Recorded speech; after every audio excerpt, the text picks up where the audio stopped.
cannot tell you how excited I am to be sitting here with you, Kate. I am a I huge fan of yours. No, I'm a huge fan of yours. I I'm just always in awe of your record gathering abilities and your way of standing up to people. So I'm just super stoked to be sitting here next to you tonight. I think that you are the queen of all record requests, though. Really, I don't know. You do a really good job. I don't know exactly what all we're going to talk about tonight, but I thought we'd kind of start off with I had I had some people making a live stream about me and how horrible I am tonight. I don't know if you've ever experienced anything like that before. maybe once or twice. Yes, I have a bobblehead named Patrick Sneed who is particularly interested in my private life because I was able to get his military records and prove that he's a big fat liar. So, people like that go after people like us. And it was kind of funny tonight to watch. I actually went on the panel for a few minutes, knowing good and well that it was not a good idea. But did you open needless to say, you got your trophy, right? I got my trophy. I have I got the box here. I haven't opened it yet. I was gonna excuse me, I was gonna open the camera up eventually sometime tonight. We'll open it and see what's in it. All right, I'm excited for that. That was really nice of him to do. Yeah, he said he sent it before and that I wouldn't sign for it, so it came back, which is crazy because I sign for I sign for packages all the time here. Well, not with COVID, but they'll take my name sometimes if it's a, start 5 or whatever. But anyway, came a couple of days ago, and he started talking about it today. But I just had it in the box and haven't opened it yet. I bet it has anthrax in it. I'm afraid it might have something crazy in it. I'm going to wear some gloves when I open it. I had the dog sniff it down, and the mailman shook it for me, so it didn't explode. That's good. I don't think that Sneed is smart enough to make a bomb, honestly. Yeah, I don't either. He kind of looks like the Unabomber, but I don't think that he'd be smart enough. The Unabomber had like lots and lots of college experience and was an engineer or something. He was a really smart guy. Yeah, he was quite brilliant. Patrick Sneed is not. Sancho made one of my favorite sound bites ever on SNS Productions panel when he was talking about me, and he goes, "Who the hell is Kate?" Because I ask myself that every day. He's something else. He really is. He's lives in a fantasy land of his own there, and just creates a whole life that he shares with people on YouTube. So there's people like that. They're out there. Kate, you got to tell me how did you get involved in? I don't know, because I know you have another job and that you do for like actual money. But how did you get involved with like reporting or writing or blogging? Is that something that you've been involved in a long time, or was that something that you just, I don't know, how did you decide you wanted to do something like that? Well, I had always liked to write, especially when I was in really school, like high school. I wasn't like a super, shockingly enough, because I'm awkward now, but I wasn't like a super social person or anything like that. I wrote. That's what I did for fun, and I was always interested in it. I was good at it. And I didn't really do much with it as an adult. So I had kids way too early, and I had to work and all that good stuff. So I always wanted to write. I just didn't do a lot with it.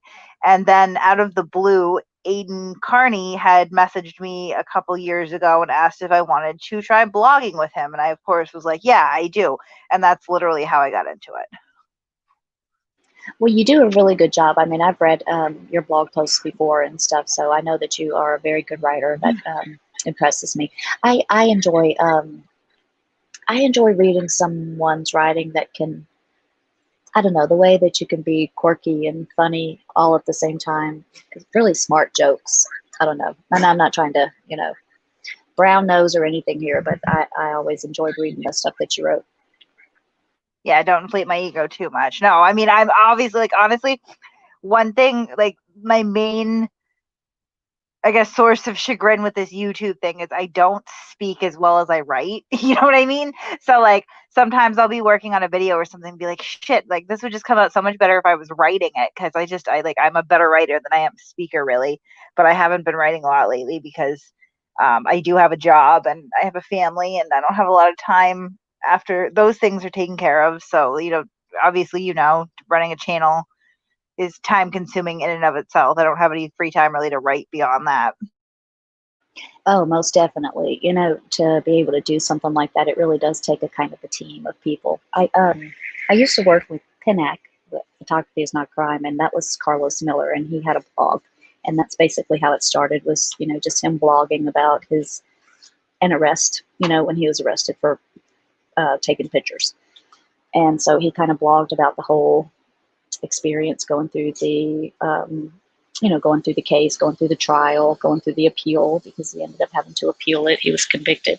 He ended up having to appeal it. He appealed it pro se, and then he won. And so then he starts, so that's kind of how his blog started and grew from there. But it was a group effort. There were a lot of us that were involved behind the scenes. So that's one of the things that I see you kind of have going for you is that you seem to be a good leader, as far as a group of you. And I am not. I'm a micromanager, and I don't really feel like I need help most of the time, So I admire that you're able to, utilize other people, and you know what I'm saying.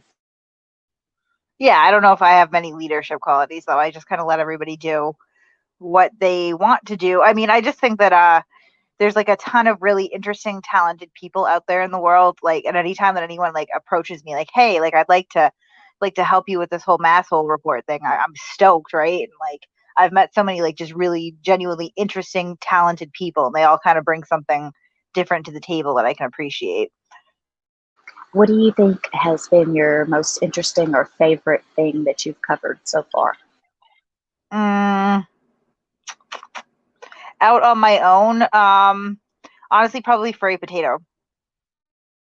What do you think makes it so interesting? Because she is such an egotistical fucking moron, and like really engage. Like I like flame wars. I enjoy them a lot. And she engages back with us on such a ridiculous level. Like every time that I get a new copyright strike, I'm stoked to see like what she says when she's arguing with YouTube as to why they should not, take no action. Because that's consistently what's happened like 4 times now. Is they send an email and say like, "Hey, we got this copyright complaint, but we're not going to take any action." And he always writes a little blurb underneath, like arguing with them why they should, and the excuses are fascinating. Yeah, can you give us an update though? I know you couldn't live stream last week. Is that something has there been any change? I believe it's sitting. So I did a counterclaim, obviously, because like if it's edited content and it's transformative, the deal, and we add commentary, then it falls under fair use more likely than not. So I feel that it's fair use. So I feel that I'm actually checking now. It's still sitting there. Yes, so it's still under review. So essentially, it's 10 days, and then if she hasn't taken any legal action, straight release. So I should know by Monday. Yeah, and the last time that happened with me, it took 14 days. I think maybe it took almost all of the 14 days. But yeah, you just file the counter notification, and usually it goes away. I filed one counter notification that didn't work, but all the rest of them have. But I'm like you. I do my very best when I use other people's stuff, and I might not be perfect, but I do my very best to chop it up and make it something completely different, something more valuable, even, if you know what I mean. Because that's one of the things is that, if you can make it even more valuable than what it was before, it really does change the aspect of it. But anyway, so I try to stay within the rules. That way nobody can, really strike me. And I've had, because for a while, the little channel that I had the emails going to some email account that I'd never looked at. And I just happened to look in it one day, and I had like I don't know, a few notices, and they just automatically went away. I didn't even know, that somebody had filed a complaint against me, but I had a notification in that email. So YouTube, as long as you kind of stay within the rules, usually YouTube will, fix it. Well, yeah, that's the thing that I don't think these people really understand, is that YouTube doesn't actually arbitrate issues of fair use. So they have obviously a mechanism to report copyright infringement, a mechanism to challenge that if you think it's an error, but they don't actually make any determinations. So this is just a really piss poor way to, number one, try to arbitrate these complaints, but number two, try to shut somebody up. Because I know there was a recent case involving a couple of YouTubers where the court actually ruled that this a video clip was used. The guy's name was like Sarkon. You know what I'm talking about? He was like an anti-feminist. He takes a clip of some feminist and kind of like, chops it up and changes it around, doesn't add any text commentary or verbal commentary, but has a title and then edits the clip so it's transformative. So the courts actually ruled that the editing of the clip coupled with the title of the video was enough for it to be commentary. So essentially the title and the way that it was edited in and of itself was commentary without even having to say a word. Right. That I would think so too, especially if you chop it up really good, and that's one of the things too, is that you can't use the main part of it, but that's more for like music and things like that. But even still, as long as you stay within the rules and you do your best. I mean, like I said, I'm not perfect. I'm sure there's something that I've done wrong before, maybe that nobody's caught before, but I try to stay within fair use so that they don't. But yeah, this is really, I think, one of the, I don't know, I've known, I've known some YouTubers that will use this copyright thing or these strikes and stuff, and I've seen it done in the past. Patrick, I don't know if you remember, but Patrick did it with Nomad, and he never filed a counter notification, and his channel just went away.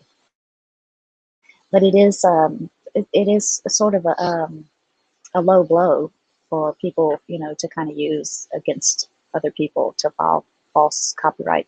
Of course, I guess if they really feel like, I don't know, I don't really know how to put that. I mean, I don't want to stop anybody if they feel like somebody's taking their material. I don't want to say, you just don't ever file it, but I'm saying, when people chop it up, there's people have made videos about me or have chopped up my videos before, and there's not too much I can do about it. Well, I wouldn't want to, I mean, I can honestly, like, I believe that if somebody takes your content and simply mirrors it, so they just, pick it up or pick up a clip and don't do anything to it all and drop it on their channel, that is a clear copyright infringement. You've done absolutely nothing to transform it. That's fine. That's what the system is there to take care of. But honestly, like on my channel, the videos that we do, a lot of the time we more meticulously edit the content than the original content creators did. You know what I mean? Oh, I absolutely do know what you mean. Absolutely. I can imagine. Well, I mean, and then that's another thing about, your video, that someone that has, video experience making these videos, is that you can take one of these, even live panels or whatever, and you can turn it into something that is a much better production than what they put out in the first place, If anything, I think they should be thanking us, people like you and me, because I mean, we're transforming their content into something better, and essentially, like, and I know whenever I do this, I'm driving content. I mean, I'm driving traffic to these people's channels. Like, I know that. Yeah, without a doubt. And I don't know why they don't get that, and all of that nonsense that they do to us drives traffic to our channels just as well. So I don't, I'm not really sure. It kind of reminds me, there's this attorney is that is one of the city attorneys for several of the cities around here. And she handles a lot of my public record requests. And she helped the city of Rain sue me when she was the attorney that sued me. And I always thought, why doesn't, she just can't stand me. And I thought, why doesn't she like me? I mean, I make her a lot of money every time I make a public record request. She makes money off of it. She sued me. Gosh, good Lord, but it sent her to Sands Beach for 2 weeks. I don't know why they don't appreciate what we do. I just don't know, Kate. I think it becomes like, and that's one thing that fascinates furries, that she's out there trying to carefully cultivate and sell a particular image and agenda, and like God forbid you question that even a little bit. And I mean, comparatively, we should be small potatoes. Her channel is, 5 times the size that we are, but she seems very preoccupied now with what we're doing. Well, yeah, without a doubt, and I don't understand that either, because it's not a, it's not a giant channel, and I, I, I, I would be willing to bet if you looked at their stats that, their viewership is going up. Good Lord, I've been watching furry videos, and I never watch furry videos, and I've just been watching them because of, all that's going on with you guys. So how about that? Yeah, this is definitely one of my favorite feuds so far. I mean, obviously, like Josh Abrams is the longest prevailing one, but I've gotten to the point to where I feel bad for him more often than not. So, like, it's lost some of its appeal going back and forth with him. Yeah, I don't know that there's really too much to be gained with him anymore. Anyway, I'm just, he is who he is, and we're not going to change him. He's just keep going out there saying the things he does to trigger people. That's really all he has. So, I think um, us ignoring him cost him views and stuff. So, yeah, and that's another thing about that. When we ignore people, when we ignore them, they don't get the views. When nobody's posting their videos in the Discord chat or whatever, nobody's watching them. And I've paid close attention to that. I see whenever, there's been some boycotts lately, and I've seen, the boycotts make these audiences go from, and I know we're not a huge audience, but from, 60 or so down to 13. So, we are a big audience. Our servers and our people and our little group of people that follow, we're diehards. We watch it all. Yeah, no, I've noticed that definitely. Like, if you want to see somebody's viewership get halved, at least, it's very effective to go into Discord and go, okay, we're going to do a blackout, and that does, actually impact them, because I think a lot of people at this point. Well, I know, honestly, just from the way that my subscriber count has gotten to just under 10,000 in a few months, like most of the people that watch these videos are there to gawk at the dumpster fire. They're not there because they honestly believe in what these people are saying, or like want to support their purported mission.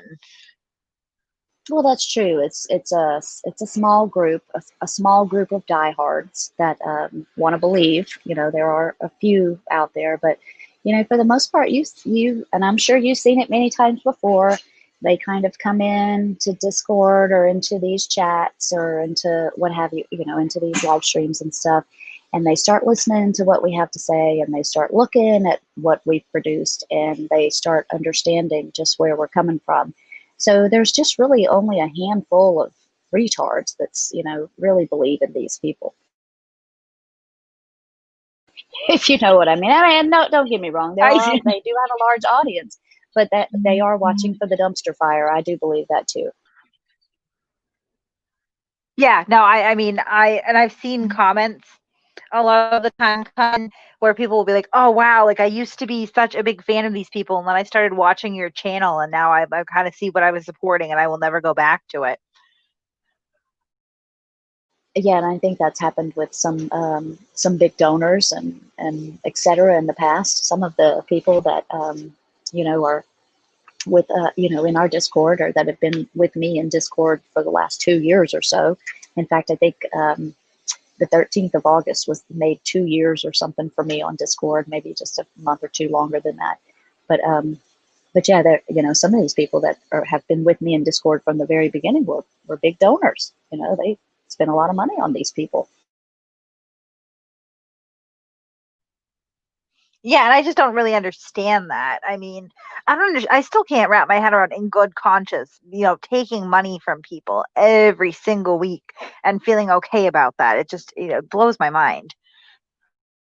I know, and it's difficult for me to ever ask for money. There's been times when I probably could have used it. I mean, like I said, I was sued by a city one time for defamation, and I almost had to mortgage my house.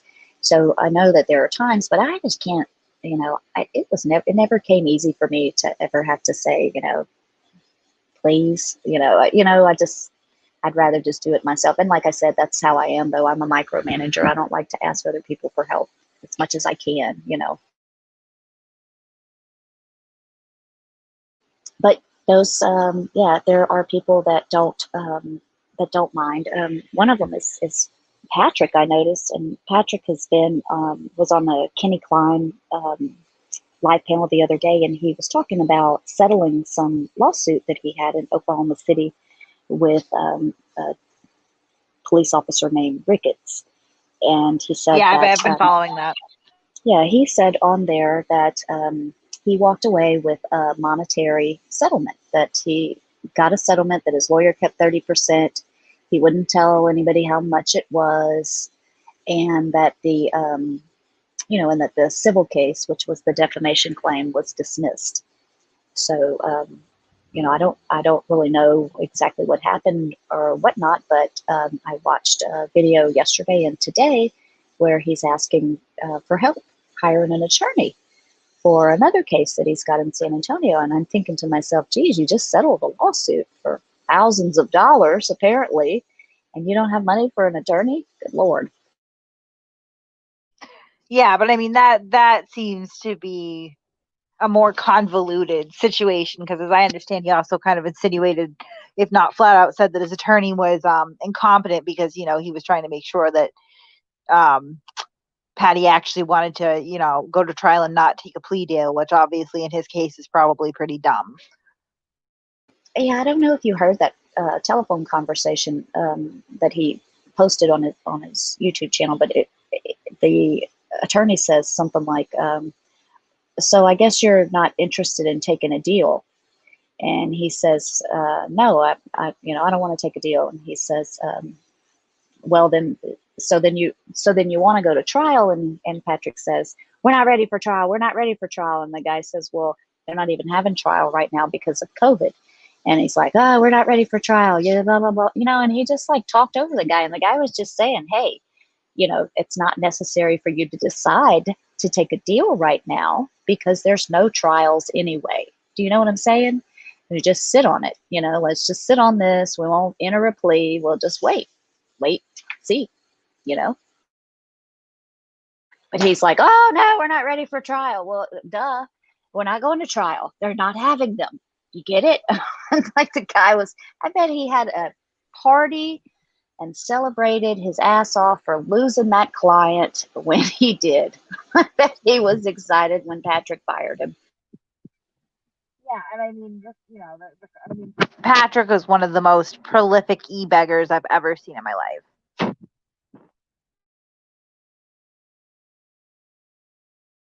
Yeah, he really is. He's been doing it for a long time, and he doesn't seem to mind at all either. Anyway, I wanted to see if maybe you wanted to talk a little bit, I don't know, about the incident the other night, I guess with, gosh, what was it? The whole thing with Brian, and I don't know Oh, yeah. if you even wanted to talk about that or not. I don't know Yeah, if no, I that's even fine. want to talk about Brian. I'm just really disgusted by all of that. And I have to say, and I don't know about, we're puppies now. Oh, we're back. I just have to say though, I'm not, I can't imagine, what Brian or Aiden would have felt if someone was talking to their mother or their sister or their aunt or their grandmother that way, or if the police were talking to someone that way. And I don't know about everybody else that's watching tonight, but and I could give two shits less what the story even is, but to question someone the way you were questioned and then to blame you for it, to say, well, it's her fault because she, I'm it's her fault because she brought it up, blah, blah, blah. But to make excuses for behaving that way, to me is just, it's unforgivable. It's unforgivable what they did. And I've been through things like that before. And when I watched it, really made me so angry, so angry. And then still I kept thinking to myself, I know Kate's a strong person and this is not going to affect her, but I'm also a strong person and I've been there.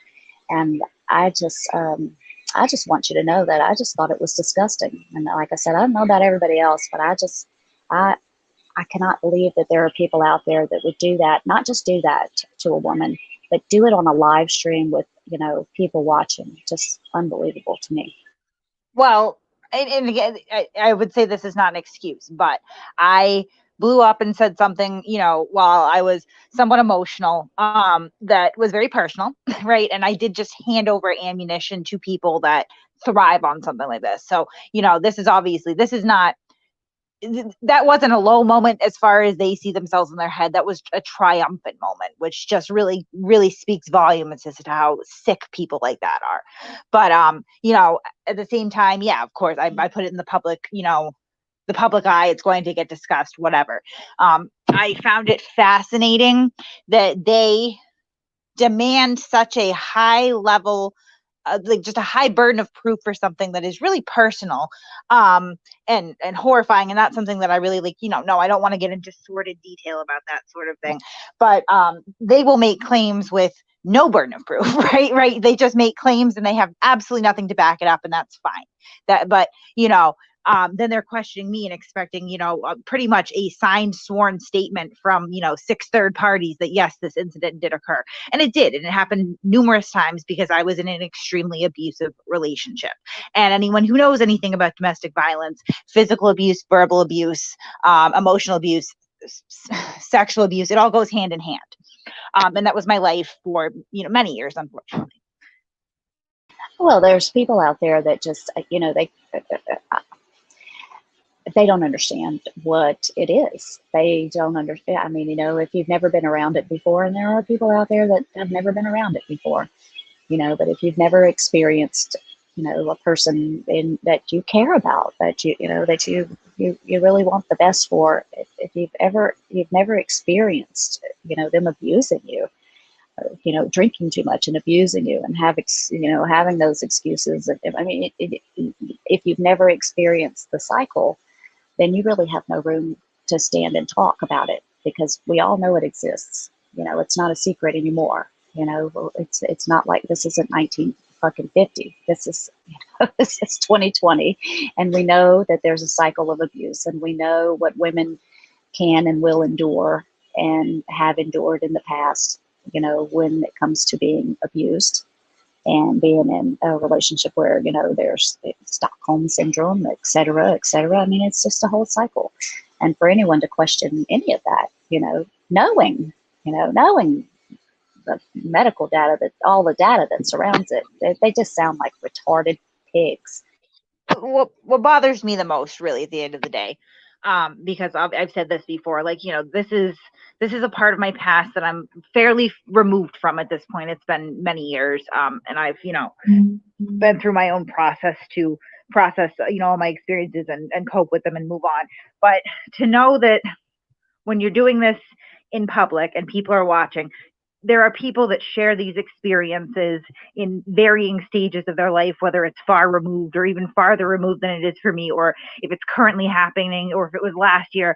They're listening to this and getting sort of that second hand shame and blame, if you know what I mean. Like, I'm getting emotional just talking. Yes, I absolutely do, and I'll tell you, because I get a lot of AIDS jokes and HIV jokes, and while I am a big girl and I've heard them all before, and I have really thick skin, there are other people out there, that live quietly in silence, just like battered women do, and things like that, keep them in silence.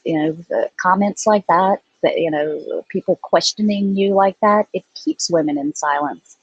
It keeps people in silence about things that they shouldn't have to hide. And just watching people kind of start to speak about it, and I'm watching it in real time too, and how their pain was being ripped open. Just that part really without a doubt. Well, yeah, without a doubt, and I think that that bothered a lot of us, because we know that there are other victims out there, and I mean, those of us that aren't idiots know that the cycle, and know the percentage of women that would report a false rape is less than 2%. We know all of those statistics, and then to just question someone like that, just yeah, I do think it's a big slap in the face, particularly to women, with regards to this issue. It's a slap in the face. But I saw some men commenting about their experiences as victims of sexual abuse, and it's even worse, I think, in some ways for men, because society is already disinclined to believe that even happens, right, because of gender roles. And then to see it, just I'm getting emotional just because, just to see the way that other people were affected by it gave me a tremendous amount of guilt, number one, to be at the center of it, and just left me feeling so disgusted, because you're trying to aim an attack at me. I get that these are people that don't like me. It is what it is. But sort of the shrapnel that spreads out and the other people that get affected just really, really bothered me. Because I'm the kind of person, if there's an issue between myself and somebody else, that's fine. We'll keep it between you and me. It's seeing other people get dragged in or affected or hurt just really, really, really bothers me. And I know that Aiden in particular knows that, because consistently, as he's tried to blackmail and extort and threaten and intimidate me, he always went back to the threat of, if you don't do what I want you to do, then the people that you care about are going to get affected too. And it's a weakness of mine, I guess, but it's not one that it's not something I think I would change about myself, because I do. I care about other people. It was really bothersome to me. And not just, watching it in real time, but what if somebody else, stumbles across this, who happens to be going through something, and they see this? It's just not, I don't think there's a place for it. Well, I can say, in all of my years, I can't think of. I mean, this is really the first group of people that I have ever met that can be so vile, and they don't seem to have any low that's too low for them to go. I and I've lived openly with this disease for a long time, and I have never, I've never seen people go so low. Right. I mean, and I don't, I mean, so that's the whole game that they play, is to try to discredit you and to call you, myself included. This one of the games that they play is try to discredit you as a liar. So there's always going to be a reason that they're going to be able to try and discredit you as a liar, because they're going to be able to. Everybody has something. They're going to be able to go back and say, oh well, this is a lie because blah blah blah. So you shouldn't trust anything that they ever said ever in a million years. And it, it's so stupid, because if they spend all of their time trying to discredit us, and I really think that just kind of making them sound like static in the background and just moving forward is probably the best thing that we can do, because it doesn't impact, for me, I don't know about you, but for me, it doesn't impact my personal life. It doesn't change whether I'm going to go out to the grocery store, or what what the things that I like to do. It doesn't change what I do. Their words don't hurt me. I know who I am, and my family does, and my loved ones do, and the people that I care about, and the people that are my friends, I mean, people that would believe that aren't my friends, people that would believe that, you know what I'm saying? You just got, and the longer you do this, the more you'll realize that your friends will always be by you. So sometimes it's sometimes doing this kind of thing is an easy way to figure out who your friends are, because those are the ones that'll stand by you no matter what. Well, no, and by the time that I really stepped into the venue, of the internet in the way that I did, I, again, was, enough years removed from the most chaotic parts of my life that I had a pretty well developed sense of self, which I don't think that you can do this without that, right? Because otherwise everybody's mean words on the internet are going to, wound and affect you and shake your core confidence. Like, no. I will say that, unfortunately, because, Turtle Boy is local, and it has affected some parts of my life. Mainly, it's affected my children socially, and that part is why is really what moved me to litigate. And I know that, talk about victim blaming. I've had people jumping into my Discord server saying, well, if you hadn't had your attorney send that letter, then, this wouldn't be happening right now. Like, the man drug me through the mud with malicious lies for 5 months, right? Like, at some point, like, if I need to litigate, I'm entitled to do so. That doesn't mean that I am somehow deserving of even more abuse and defamation at that point. Like, that logic is so incredibly flawed. It's hard to wrap your head around how people can buy into that. But one thing I noticed is that it seems to be an increasingly small group of people. We have one or two scragglers that come in now. Like, they're not coming out in full force anymore. Exactly. And I think the longer you do this, the more you'll notice that there'll always be those stragglers. You'll always have your bobbleheads that come around, give you trouble. The diehard idiots. You know what I mean? They come and go. They come and go, and they find other people to bother, and that's Aiden will find somebody else, I think, to bother eventually too. Because he doesn't seem to get along with people very well. So I'm kind of hoping that he finds somebody else to pester soon. Well, see, I'm not, though, because I don't think, I understand that I have thick enough skin to be able to get through this without throwing myself from a building or anything like that. This isn't causing me to get depressed or suicidal or anything like that, or, really, really affect me mentally to the point to where, I'm crumbling. It's not pleasant. I don't think it's appropriate or permissible or has any place in civilized society, but the next person that comes along may be even more vulnerable than I am, which is another motivating factor to litigate, because at some point somebody has to stand up for the little guy and say, no, this isn't okay. You can't online mob people because you don't like them, or because you feel threatened by them, or because they might know too much, or and I know you've been going through this with Earl for like how long now? Yeah, for like 2 years now. It's been about 2 years. They sometimes you get your bobbleheads and they just won't go away. So you Now, what try do to. you think really, really motivated Earl's prolonged attack on you? Um, Honestly, I think probably it has a lot to do with the fact that I have gathered a lot of documents and put them all together. I think it has to do with the fact that when somebody wants information about it, they usually come to me, and he just has done what he can do to. He just wants to discredit me and discredit everything that I have. Everything. So everything that I've ever said, every document I've ever produced, he calls them all into question. So it's really about discrediting me. I think mostly about discrediting me. I don't know that it really has. I mean, I don't know that he has a vendetta against me personally. I really honestly think that it has to do with just the information that I have. Yeah, Earl is just a congenital liar. He like prolific. Right, and that he's gone after other people the same as me before, so it's nothing new or different. It's just a different little tactic that he has, and I'm not the first. I won't be the last. Well, hopefully I will. Hopefully he'll be in jail soon.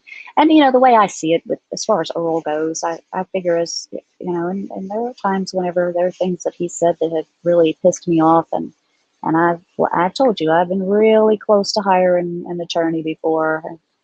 Boy, I almost did the last time, but I ended up buying a computer instead. And maybe I still will. I don't know, but I just I, he's going to be in jail soon, and I don't have to worry about him anymore. So as soon as he's in jail, things will be fine. But you don't really have that to look forward to with Aiden, but with Earl, eventually it'll be over with. No, but I think at some point, you know, there needs to be some sort of reckoning, or I guess vindication, right? And maybe a reality check coming his way, because talk about congenital liars. I this is a good example, right? And this was one of his big outrage. She has Michael Gaffney as her attorney. Now, I thought that Michael Gaffney for the longest time was a complete joke of a crackpot, crazy, obsessed, vindictive, because I was looking at it through Aiden's lens. Now, afterwards, when I go back and I start to reread things and go through and look and talk to the guy, I get a completely different perspective because, you know, he was friends with Mike Gaffney and involved in the blog, and Mike, you know, invested a lot of money into Aiden's blog, and at some point said, you know what, I just don't want to be a part of this anymore. I'm all set. You know, they're not getting along, whatever. So, you know, Aiden immediately starts attacking him. And that's a good sign of somebody, you know, the common denominator. They're sort of like, you're good with somebody one week and the next week you're going, I'm going to attack this person because they've gone crazy. Well, people don't go crazy in a week, right? That's somebody who's jilted. And when I finally went through and looked through the deposition of their court case, which no, Michael Gaffney did not prevail in that lawsuit, and understandably so, because he was a public figure at the time. And, you know, I think Aiden's attacks towards him were a lot more calculated and demure than what he's done to me. But when I went through the deposition, I was able to, you know, locate at least 50 lies that Aiden told. And I have the proof via emails, text messages, phone calls, things of that nature, that he was lying. I mean, case in point, one of the main questions that came down to this this case and in this deposition was, did you write the blog about Michael Gaffney? And Aiden goes, no, I didn't write it. No, I didn't write it. Well, he did, right? And he admits to another one of his bloggers in 2018, I think, in an email that, yeah, he wrote that blog. And it really leaves you questioning, like, if you're so confident that your speech is truthful and constitutionally protected, why are you lying about who wrote it? You know what I mean? Oh yeah, without a doubt.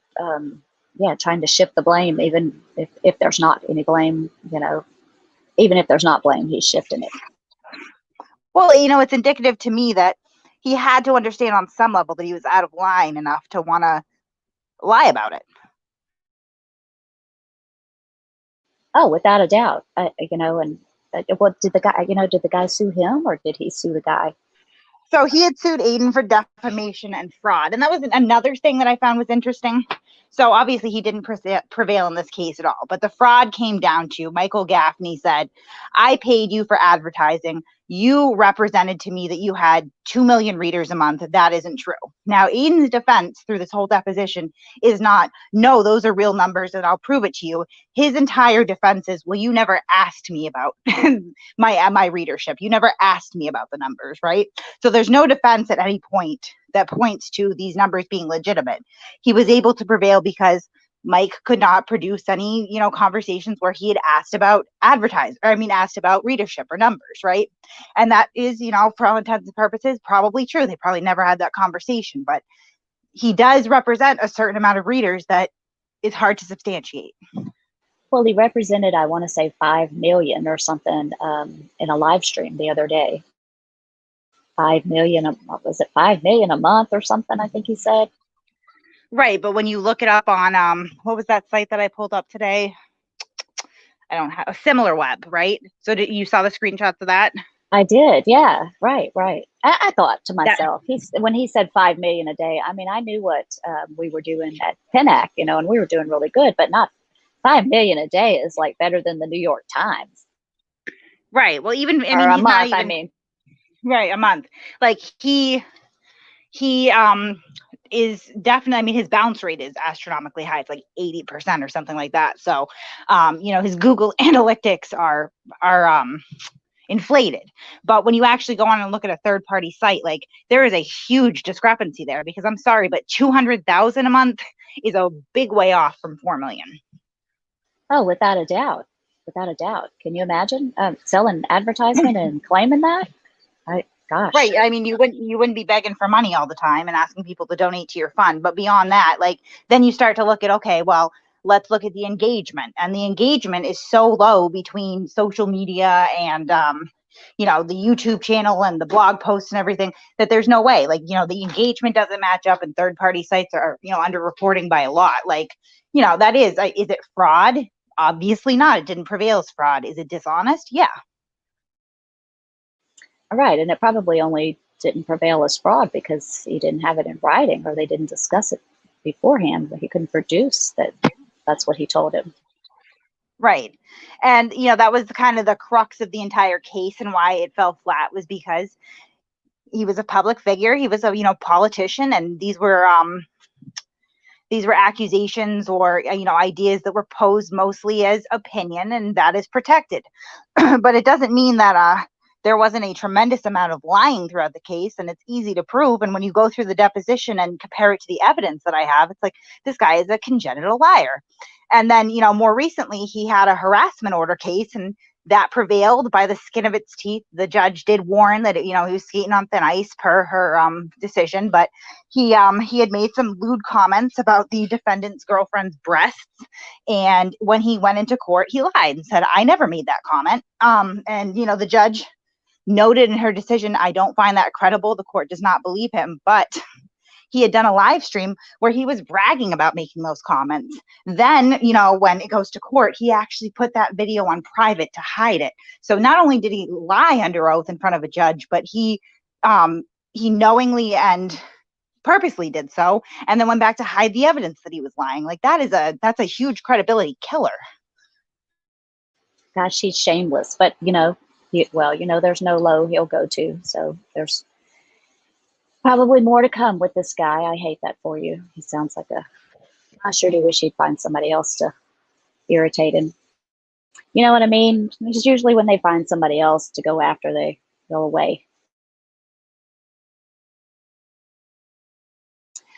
Anyway, I don't know. We've been going for about 46 minutes. I was going to open this package real quick. Let me see what my camera. Oh yes, please. See the package here. I pulled all the tape off. So. Wait, hold on. Can we see the writing on it? Wait, let me see. You write like a middle school girl. Okay, continue. Right. That penmanship. Let's see. Got my mic open, yeah. All right. And there's some paper in it. I didn't put gloves on. I was going to, and the trophy's inside. This is for trolling. I don't know if you knew that. The trophy. Your troll trophy. This is my troll trophy. I knew I deserved a medal for this. Who the hell is Kate? Who the hell is Kate? Oh, look, Bucket Boy. Oh, did you see that little cartoon that I made today? Doesn't that guy look like Bucket Boy? Yeah, I love it. Yeah, it came out well. That's I do that from the Moment Cam. I want to see if let me see if I can get it on the I probably have to put it in the Googles. Let me see if I can find it. Where is it? What are you looking for? I was gonna show that picture. The picture of oh yeah, I love it. The Bucket Boy cartoon. Let me see if I can find the picture itself. I forget what I called it. I think I called them Kate. Taryn Dixoff says that they aspire to trophy level trolling. So do I, honestly. That is quite the accomplishment. Did you have a speech prepared? Well, I do want to thank all of the other trolls that have taught me so much in the last 2 years. While I've been on Discord, I couldn't have gotten and won this trophy without you guys. So thank you. And I want to thank my mom and my dad. Oh. You forgot to you have to thank God too. And I want to thank God and and my dog Baxter. He's always sitting here next to me while I'm trolling. So he's a good dog. I can't find it. Maybe Sancho can put it up. Sancho, can you put that picture up? Is there any way you can do it?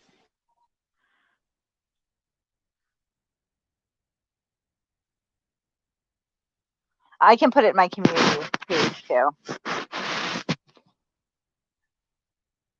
Yeah, you totally should. You should. Anyway, I don't know if you have anything else you want to add. Is there anything else you want to talk about before we leave? I know you probably got stuff to do, and I got a few things to do here myself. Yeah, and it never ends. I don't think so. It's always good to chat with you. You are someone I admire very much. We should get together more often. We're gonna have to. I had a little show with Navin. Oh, there it is. There it is.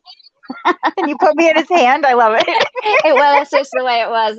You pick the cartoon and then it puts your face in the little person there in his hand. So he came with it.